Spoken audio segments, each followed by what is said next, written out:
बिस्मिल्लाहिर्रहमानिर्रहीम नहमदहू व नुसल्ली अला मुहम्मद रसूलुल्लाह करीम। ये प्रॉब्लम डिफरेंशियल इक्वेशन के homogeneous linear differential equation chapter से है। Solve x square d two y over d x square minus 2x d y over d x minus 4y is equal to x square plus 2 times natural logarithm of x यानी ln x, जिसे log x भी लिखते हैं, base इसका e होता है। तो ये प्रॉब्लम देख रहे हैं कि होमोजीनियस लीनियर डिफरेंशियल इक्वेशन है, क्योंकि यहाँ पर देखें जितनी बार y का डिफरेंशिएशन हो रहा है उतनी ही यहाँ पर x की पावर भी है। जैसे यहाँ पर 2 बार y का डिफरेंशिएशन हो रहा है x के रिस्पेक्ट में, तो x की पावर भी 2 से मल्टीप्लाई हो रहा है। यहाँ पर y का एक बार डिफरेंशिएशन हो रहा है तो उसमें x पावर भी है। यहाँ पर 0 बार हो रहा है तो x पर 0 पावर, इसकी वैल्यू 1 होती है, तो 1 का इंटू करेंगे 4 में 4 आ गया। मीन्स जितनी बार डिफरेंशिएशन हो रहा है उतनी यहाँ पर x की पावर भी है, तो इसलिए ये equation homogeneous linear differential equation होता है। और इस तरीके की जो प्रॉब्लम होती है उसे सॉल्व करने का एक स्पेशल प्रोसीजर होता है। पहले तो हम इस प्रॉब्लम को अपने सॉल्यूशन में लिख देते हैं। X square d two y over d x square minus 2x d y over d x minus 4y is equal to x square plus 2 times, ये नेचुरल लॉगरिथम है, ऐसे लॉग हम x लिख देंगे। बेस e होता है, अगर हमने नहीं लिखा है तो अंडरस्टूड है e ही होगा। आप इस तरीके से भी यूज़ कर सकते हो। अब क्या प्रोसीजर होता है होमोजीनियस लीनियर डिफरेंशियल इक्वेशन का? सबसे पहले तो हम लोग यहाँ पर सब्स्टिट्यूट कर देते हैं। Substituting x is equal to e to the power z। अब ऐसा करने से दोनों साइड जब हम लोग लॉग लेंगे तो log x is equal to हो जाएगा log e to the power z, और जो पावर होती है वो log में आगे मल्टीप्लाई कर जाती है। यहाँ पर बेस नहीं लिखा तो e होता है, दोनों इक्वल होते हैं तो ये वैल्यू 1 के इक्वल आती है। इस तरीके से z की जगह जहाँ पर भी मिलेगा वहाँ पर हम log x पुट कर देंगे। इससे क्या होता है कि जो हमारा डिफरेंशियल इक्वेशन होता है, यानी जो हमारा x d y over d x जो होगा वो तो कन्वर्ट हो जाएगा d y over d z में। इससे इस सब्स्टिट्यूशन से ये फ़ायदा है। और इस d y over d z को हम कैपिटल डी से डिनोट कर देंगे, यानी x d y over d x को इतना लिख देंगे। यहाँ पर डी का मतलब है डी ओवर डी जेड। इसी तरीके से जो सेकंड डेरिवेटिव होता है उसको डायरेक्ट यानी x square d two y over d x square को हम लोग लिख देंगे d d minus 1 into y लिख देंगे, यानी इंटू नहीं ऑपरेट हो रहा है, ये ऑपरेटर वाई पर ऑपरेट हो रहा है। तो हमारा इक्वेशन नंबर 1 जो होगा इस तरीके से रिड्यूस हो जाएगा फ्रॉम इक्वेशन नंबर 1। तो हमारा इक्वेशन नंबर 1 इतना आ जाएगा। जहाँ पर देखिए ये वैल्यू है उसकी जगह तो हमें ये लिखना है D d minus 1y minus 2 लिखने के बाद इस x डी वाई और डी एक्स यहाँ पर डी वाई लिख देंगे यहाँ पर, तो ये वैल्यू हो जाएगी डी वाई, और माइनस का 4y है फिर वो लिख देंगे, और x की जगह पर हमें e टू दी पावर लिखना है, z लिखना है, उसका होल ऑफ स्क्वायर है तो स्क्वायर है तो स्क्वायर कर देंगे, होल ऑफ स्क्वायर कर देंगे। 2 इंटू लॉग एक्स की जगह पर z लिख देंगे, क्योंकि इसको z में कन्वर्ट होना है। हमने इंडिपेंडेंट वेरिएबल जो x था अब उसको z में कन्वर्ट करके लिख दिया है। राइट हैंड साइड में हम y को उधर बाहर ले लेंगे, तो डी डी माइनस 1 इसे स्क्वायर ब्रैकेट में लिख देंगे 2d माइनस 4, वाई को यहाँ लिख देंगे, ये ऑपरेटर हो जाएगा जो y पर ऑपरेट हो रहा है। ब्रैकेट ओपन करेंगे तो ब्रैकेट के अंदर और बाहर की पावर का मल्टीप्लाई हो जाएगा, 2 टाइम्स z हो जाएगा और प्लस 2 इंटू जेड हो जाएगा। यहाँ पर ब्रैकेट ओपन करने पर d का अंदर इंटू होके डी स्क्वायर माइनस का d माइनस का 2d और माइनस का 4, और यहाँ y से मल्टीप्लाई हो रहा है e to the power 2z plus का 2z, ये आ गया। अब ये 3 टाइम्स z हो जाएगा, यहाँ पर ये आ जाएगा D square minus 3d minus का 4 y is equal to e to the power 2z plus का आ जाएगा 2z। इसके बाद हम यहाँ पर जो अब ये हमारा इक्वेशन बन गया linear differential equation with constant coefficient, जिसको सॉल्व करने का तरीका ये होता है कि हम y is equal to complementary function और प्लस पर्टिकुलर इंटीग्रल दोनों को फाइंड करेंगे और ऐड करके लिख देंगे, सोल्यूशन आ जाएगा, जनरल सोल्यूशन। तो अब कॉम्प्लीमेंट्री फंक्शन कैसे फाइंड करते हैं, तो उसके लिए हमें फाइंड करना होता है इट्स एक्सिलरी इक्वेशन। एक्सिलरी मतलब हेल्पिंग, तो जो हेल्प करते हैं इसकी हेल्प से हम कॉम्प्लीमेंट्री फंक्शन फाइंड करते हैं। एक्सिलरी इक्वेशन इक्वेशन इज़, तो y का जो कोफिशिएंट होता है, जो d का फंक्शन होता है, उसमें आप d की जगह पर m पुट कर देते हैं। तो m² माइनस का 3m माइनस का 4 और इसको 0 के बराबर लिख देते हैं। ये तो एक्सिलरी इक्वेशन आ चुका है। इसको सॉल्व करके हमें m की 2 वैल्यू मिल जाएंगी। या तो हम क्वाड्रेटिक फार्मूले का यूज़ करें या फिर आप फैक्टर भी कर सकते हैं। जैसे कि 1 का इंटू 1 और 4 का इंटू कर लेंगे, 4 आ जाएगा। और 4 इनका डिफरेंस भी देख लें, 4 और 1 का, तो 3 लाना भी है, माइनस लाना तो बड़ी क्वांटिटी माइनस की, छोटी प्लस की कर देंगे। यानी इसे लिख सकते हैं माइनस का 4m और प्लस का 1m। जैसे भी आप फैक्टर करते हैं उस तरीके से कर लें, जिस मेथड्स भी आपने सीखा हो। यहाँ से m को बाहर ले लेंगे तो m-4 बचेगा, और इसमें कुछ भी कॉमन नहीं तो 1 कॉमन ले ली तो m-4 हो जाएगा इज इक्वल टू 0। अब प्लस का साइन यहाँ पर 2 टर्म है और ये दोनों टर्म कॉमन आ रहा फैक्टर, m-4 को बाहर ले लेंगे कॉमन को, बचेगा m प्लस का 1 बचेगा। तो m plus 1 is equal to 0। जब हम इसको 0 के इक्वल रखेंगे तो m की वैल्यू हमें मिलेगी माइनस का 1, तो m की वैल्यू मिलेगी -1। और दूसरा फैक्टर जो है हमारा m प्लस 4 है, तो इसको 0 के बराबर रखेंगे तो m की वैल्यू मिल जाएगी 4। यानी m की ये 2 वैल्यू मिल गई। m की इन 2 वैल्यू जो मिली हैं उसके करस्पॉन्डिंग हम कम्प्लीमेंट्री फंक्शन को लिख सकते हैं।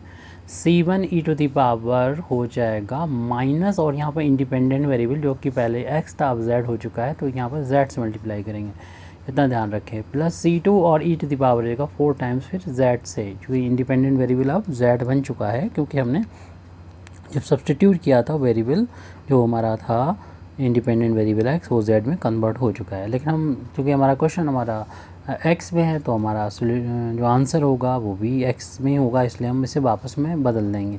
इसे लिख सकते हैं e की पावर z की पावर माइनस का बन लिख सकते हैं। इसी तरीके से इसे लिखा जा सकता है कि पावर z की पावर 4 लिख देंगे इसे, क्योंकि ब्रैकेट ओपन करते हैं, ब्रैकेट के अंदर और बाहर की पावर का मल्टीप्लिकेशन हो जाता है, ऐसे यहाँ पर भी। तो c1 और e की पावर z पीछे देख लीजिएगा, हमने इसको x लिया था और उसकी पावर यहाँ पर -1 है। प्लस का c2 इसे हमने x लिया था, उसकी पावर 4 है। इस तरीके से कम्प्लीमेंट्री फंक्शन तो हमको मिल चुका है। अब इसे ऐसे भी कर सकते हैं हम, पावर को अगर प्लस करना चाहे तो अपान में लिख दीजिए, पावर x की +1 हो जाएगी। ये 1 होती है तो लिखते नहीं हैं, लिखने की ज़रूरत नहीं है, अंडरस्टूड होती 1 होती है। तो अब हम लोग फाइंड करेंगे पर्टिकुलर इंटीग्रल की वैल्यू। पर्टिकुलर इंटीग्रल ऐसे फाइंड किया जाता है कि 1 अपान लिख देते हैं जो y का कोफिशिएंट होता है। हमारा डिफरेंशियल इक्वेशन जो इक्वेशन नंबर चाहे तो आप 2 डालना है, इसमें y का जो कोफिशिएंट है जो d का फंक्शन है d² माइनस का 3d प्लस का 4 लिख देंगे। और राइट हैंड साइड में इक्वेशन में जो होता है उस पर उस फंक्शन को ऑपरेट कर देते हैं, ये वाला operator e to the power 2z और प्लस का 2z, ये ऑपरेटर। और यहाँ पर 2 अलग अलग फंक्शन है, अलग अलग नेचर के हैं, इसलिए इस ऑपरेटर को दोनों पार्ट पर अलग अलग को लीनियर प्रॉपर्टी का यूज़ करते हुए अप्लाई कर देंगे। d² माइनस का 3d माइनस 4, जिस पर हम अप्लाई करेंगे e to the power 2z का, प्लस इसी तरीके 1/d² माइनस 3d माइनस 4, यहाँ पर यूज़ कर देंगे 2z का। अब ये बहुत आसान होता है जब e की पावर z होता है। बस ध्यान रहे कि z का जो कोफिशिएंट है 2 है यहाँ पर, वो m की वैल्यू वो नहीं होना चाहिए, यानी यहाँ पर 2 नहीं होना चाहिए। तो m की वैल्यू 2 नहीं है तो आप क्या करें, यानी इसमें रखने में ज़ीरो यहाँ पर ना बने, वो तभी बनेगी जब m की वैल्यू 2 होगी। तो 2 नहीं है जो कि m की वैल्यू, इसलिए जहाँ पर भी d मिलेगा, शॉर्टकट मेथड है आपको PI निकालने का, जहाँ पर d मिले वो z का कोफिशिएंट यानी इंडिपेंडेंट वेरिएबल को कोफिशिएंट 2 लिख दें, यानी 2 का हो जाएगा स्क्वायर माइनस 3 इंटू 2 हो जाएगा और माइनस का 4 लिख दें, और ये तो सॉल्व हो गया। अब इस क्योंकि यहाँ पर ये पॉलिनोमियल है तो इसको बाइनोमियल बना लेंगे। उससे पहले ये 2 इंटू में कॉन्स्टेंट है, इसे बाहर लिख लें। और चूँकि इसे बाइनोमियल बनाना होता है तो यहाँ पर 1 लाना होता है। उससे पहले तो इसको डिक्रीजिंग ऑर्डर में लिख दें, इसके पावर्स इसके d की पावर के बेस पर। तो -4 कांस्टेंट को सबसे पहले लिख दें, इसके बाद -3d को, और फिर प्लस d² को लास्ट में लिख दें, और ये z बचेगा क्योंकि 2 को हमने शुरू में लिख लिया। यहाँ पर 1/2 का स्क्वायर 4 हो जाएगा, -6 माइनस का 4 e to the power 2z और प्लस 1/2 इंटू। अब यहाँ पर बाइनोमियल थ्योरम आपको बनानी है, आपको बाइनोमियल थ्योरम यहाँ पर लिख के दिखा दे रहे हैं हम क्या होती है। ये पर्टिकुलर इंटीग्रल फाइंड कर रहे थे हम लोग। 1 + x की पावर n, ये बाइनोमियल थ्योरम होती है। यहाँ पर n की वैल्यू कोई होल नंबर ना होके निगेटिव वैल्यू हो सकती है, फ्रैक्शनल में वैल्यू हो सकती है। अपना तो ये वैल्यू जो है निगेटिव -1 बनेगा। तो 1 + x की पावर n का एक्सपेंशन होता है 1 + nx + n n minus one upon factorial two x square plus n minus one और एन माइनस का 2 अपान फैक्टोरियल 3 और x cube plus and so on. Number of term infinite होते हैं, ये N की वैल्यू होल नंबर नहीं होती है। तो यही हमें बनाना है यहाँ पर, तो उसके लिए 1 होना ज़रूरी है। तो 1 बनाने के लिए यहाँ पर -4 को हम यहाँ से बाहर ले लेंगे। तो उससे पहले हम ये भी कर सकते हैं कि इन दोनों में से भी हम माइनस बाहर ले लें, फिर अगली स्टेप में ये काम करेंगे। -4 लिख दें, इन दोनों में से अगर हम सिर्फ माइनस बाहर ले लें तो 3D तो प्लस हो जाएगी, ये माइनस का हो जाएगा D²। ये स्टेप करना ज़रूरी नहीं है, आप डायरेक्ट अगली स्टेप भी यहाँ से डायरेक्ट ये वाली स्टेप करेंगे जो हम लिखने जा रहे हैं। तो पर्टिकुलर इंटीग्रल की वैल्यू ये चल रही है, ये -4 + 4 कैंसिल हो जाएगा, 1 अपान ओनली -6 बचेगा, e⁻²z प्लस 1 अपान 2 ये चल ही रहा था यहाँ पर। और जैसे कि हमने बोला यहाँ से ये 1 बनाना है, इसे अप्लाई करना है। पॉलिनोमियल हो तो इसे बाइनोमियल थ्योरम का यूज़ करना होता है। यहाँ पर 1 बनाने के लिए जो भी यहाँ पर नज़र आ रहा है उसे आप बाहर ले लीजिए, निकाल लीजिए बाहर को। तो बाहर जब हम इसको निकालेंगे तो यहाँ तो पूरा बाहर निकाल लिया तो 1 आ गया, और यहाँ पर चूँकि हम माइनस बाहर ले रहे हैं तो ये प्लस हो गया। यहाँ पर तो 4 है नहीं, तो 4 आप डिवाइड में आ जाएगा, 3D - D² के अपान में 4 आ जाएगा। और ये ऑपरेट हो रहा है फंक्शन z पर। ये दोनों का मल्टीप्लिकेशन होके तो हो जाएगा -8 हो जाएगा। तो इनका तो हम मल्टीप्लिकेशन करके -8, ये 2 जो था वो हमारा, सॉरी यहाँ पर देखिए गलती से शायद लिखा हुआ है, 2 जो था वो न्यूमरेटर में था। यस, ये देखिए 2 न्यूमरेटर में था, ये हमने 2 अपान में कैसे लिख दिया, ये 2 न्यूमरेटर में था तो 2 को यहाँ लिखा रहने दे, 2 को न्यूमरेटर में ही रहेगा। 4 को हमने यहाँ से बाहर लिया था तो वो अपान में पहुँच गया। अब ये प्लस का साइन जो होगा इस माइनस की वजह से माइनस हो जाएगा, और 4 भी कैंसिल हो जाएगा 2 से 2 टाइम्स, तो अपान में 2 आ जाएगा।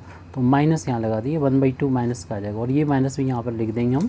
तो इस तरीके से अगले पेज पर हम जा रहे हैं इस वैल्यू को लिखने। पर्टिकुलर तो ये वैल्यू जो चल रही है वो पर्टिकुलर इंटीग्रल की वैल्यू चल रही है। तो इसे थोड़ा सा हम लाइट कर देते हैं। तो पर्टिकुलर इंटीग्रल की वैल्यू ये हम लोग फाइंड कर रहे हैं। जैसे कि अभी हमने बोला कि हम माइनस को हम बीच में लिख देंगे, 1/6 e⁻²z, और उसके बाद नेक्स्ट टर्म ये भी माइनस हो गया था, और वो भी 1/2 कोएफिशिएंट के साथ। और यहाँ देखिए ये ब्रैकेट की पावर कुछ नहीं लिखी तो 1 होती है। अब न्यूमरेटर में ले जाएंगे तो पावर -1 हो जाएगी। इंडेक्सेस की प्रॉपर्टी का यूज़ करते हुए हम इसकी वैल्यू को, इसकी पावर को माइनस में कर देंगे।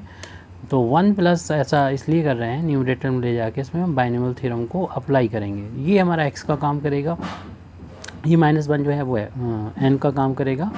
तो 1 + x के बाद n का एक्सपेंशन अभी हमने लिख दिया, उसी को देखते हुए आप इसको एक्सपेंड कर देंगे।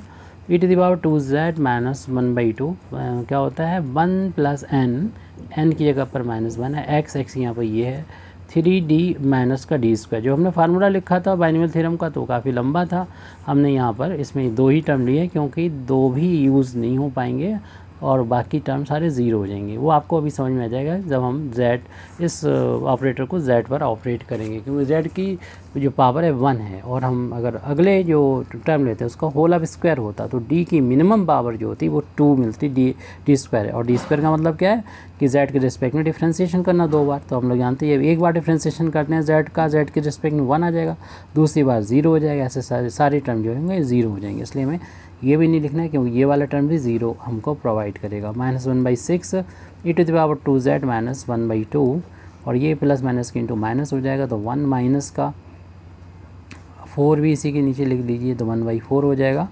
और अभी हमने कुछ भी इसमें नहीं किया है क्योंकि यहाँ पर हमें ऑपरेट करना था z इस ऑपरेटर को, यानी z को अंदर लेके आ जाना है।